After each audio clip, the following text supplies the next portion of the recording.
উজানের পাহাড়ি ঢলের সুনামগঞ্জের নদ নদী ও হাওরে বাড়ছে পানি।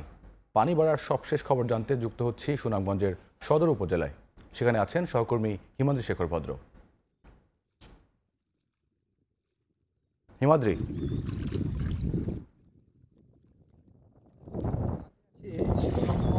সদর উপজেলার এই দেখার একদিকে রয়েছে ইসলামপুর নদী, অন্যদিকে রয়েছে দেখার হাওর। আপনারা দেখতে পাচ্ছেন যে দেখার হাওরে এখন একটা স্বাভাবিক অবস্থা প্রবেশ করছে। দেখার হাওরে এখন পর্যন্ত 4 থেকে 5 হাত পানি ধারণ ক্ষমতা, অর্থাৎ 5 থেকে 4 হাত পানি।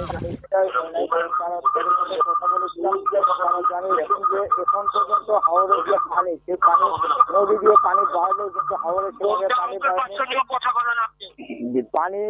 পানি বাড়লেও হাওরের পানি বাড়লে এখনো নদীর পানি বাড়লেও হাওরের পানি এখন পর্যন্ত বাড়েনি। কারণ পানি না বাড়ার কারণ হলো যে হাওরের পাশেই রয়েছে প্রায় 1700 কিলোমিটার বেড়িবাঁধ। সেই বেড়িবাঁধের কারণে হাওরের পানি ঢুকতেছে না এবং সুরমা নদীর পানি বাড়েনি। কারণ পানি না বাড়ার কারণ হলো যে হাওরের পাশেই রয়েছে প্রায় 1700 কিলোমিটার বেড়িবাঁধ। সেই বেড়িবাঁধের কারণে হাওরের পানি ঢুকতেছে না এবং সুরমা নদীর পানি কিছুটা বাড়ছে। আমরা কথা বলেছিলাম এখানকার লোকজনের সাথে, তারা জানিয়েছেন যে এখন পর্যন্ত যে বৃষ্টিপাত হয়েছে সেই বৃষ্টিপাতে হাওরের সবগুলি পানি প্রবেশ করলে সেই পরে হাওর পরিপূর্ণ হওয়ার পরে হাওর সাধারণত জি জি আমি কথা বলেছিলাম এখানকার লোকজনের সাথে, তারা জানিয়েছেন যে এখন পর্যন্ত হাওরের যে অবস্থা আসলেও উপচে পড়ার মতো কোনো অবস্থা তৈরি হয়নি। সেই উপচে পড়ার অবস্থা তৈরি না হওয়ার ফলে আমরা এই যে এই অবস্থা, যেটা আমরা বন্যা বলি বা পাহাড়ি ঢল বলি, সেই পাহাড়ি ঢলের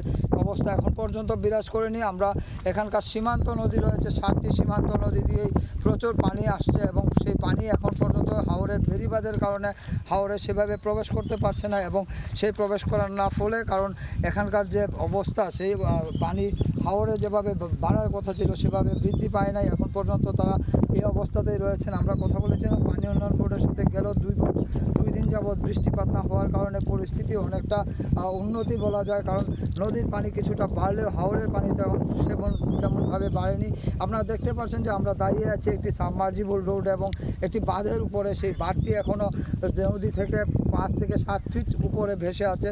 এই অবস্থা এখন পর্যন্ত বিরাজ করছে। কারণ আমরা কথা বলেছিলাম এখানকার লোকজনের সাথে, তারা জানিয়েছেন যে আরও 4 থেকে 5 দিন পানি বাড়লে এই অবস্থা হয়তো কিছুটা পানি পূর্ণ হতে পারে। আপনি জানেন যে সুনামগঞ্জে ছোটো বড়ো প্রায় 37টির মতো হাওর রয়েছে। এই সমস্ত হাওর একটা বিশাল জলাধার এবং বিশাল জল ধারণ ক্ষমতা রয়েছে। আসলেও পানি ধারণ ক্ষমতা নির্ভর করে হাওরের আয়তন এবং গভীরতার উপরে। হাওরের আয়তন যদি বেশি হয় এবং গভীরতা যদি বেশি হয় তাহলে পানি ধারণ করতে পারে এবং পানি গ্রহণ করতে পারে। আমাদের এখানে এখন পর্যন্ত যে পাহাড়ি ঢল এসেছে, সেই ঢলের পানিতে হাওরগুলি এখনও ভরে ওঠেনি। আমরা কথা বলেছিলাম শনির হাওর এবং মাটিয়ান হাওর, দেখার হাওর এবং টাঙ্গর হাওরের বিভিন্ন এলাকার লোকজনের সাথে, তারা জানিয়েছেন যে হাওরের অনেক জায়গারও এখনও পানিতে প্রবেশ করে নাই, অথচ পানি শূন্য অবস্থায় রয়েছে সেই বাঁধের কারণে। অর্থাৎ সুনামগঞ্জে পানি উন্নয়ন বোর্ডের প্রায় 1700 কিলোমিটার বাঁধ রয়েছে, যেগুলি ফসল রক্ষার জন্য প্রতি বছর দেওয়া হয় এবং সেই বাঁধের কারণে হাওরের যে পাহাড়ি ঢলের পানি সেটা প্রবেশ করতে পারে না এবং